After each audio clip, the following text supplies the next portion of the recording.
Ano ang sinasabi ng Biblia tungkol sa paninubugho? Selos.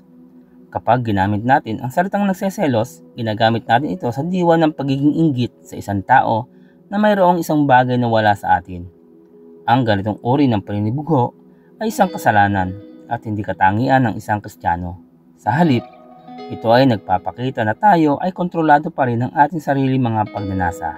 Unang Korinto 3:3. Sinasabi sa Galatia 5:26, huwag tayong maging palalo. Huwag nating galitin ang isa't isa.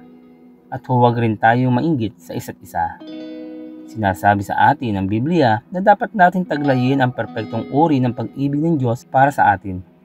Ang pag-ibig ay matyaga at magandang loob, hindi mainggitin, hindi mayabang ni mapagmataas man, hindi magaspang ang pag-uugali, hindi makasarili, hindi magagalitin, o mapagtanim ng sama ng loob sa kapwa.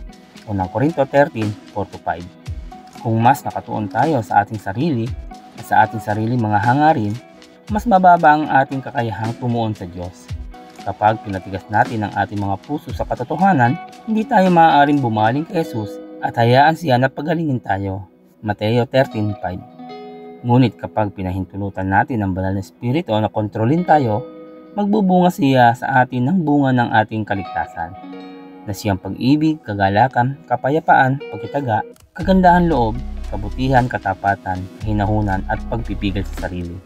Galatia 5:22-23. Ang pagiging inggit ay nagpapahiwatig na hindi tayo nasisiyahan sa ibinigay sa atin ng Diyos. Sinasabi sa atin ng Biblia na maging kontento sa kung ano ang mayroon tayo, sapagkat hindi tayo mabibigo o pababayaan ng Diyos. Hebreo 13:5.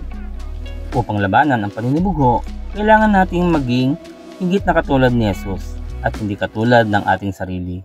Makikilala natin siya sa pamamagitan ng pag-aaral ng Biblia, panalangin at pakikisama sa mga matured na mananampalataya.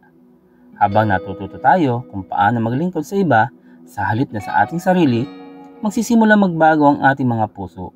Huwag kayo makiayon sa takbo ng mundong ito, sa halip hayaan ninyong baguhin ng Diyos ang inyong pag-iisip upang maunawaan ninyo ang kanyang kalooban. Sa gayon, magagawa ninyo kung ano ang mabuti, kalugod-lugod at ganap na kalooban ng Diyos. Roma 12:2.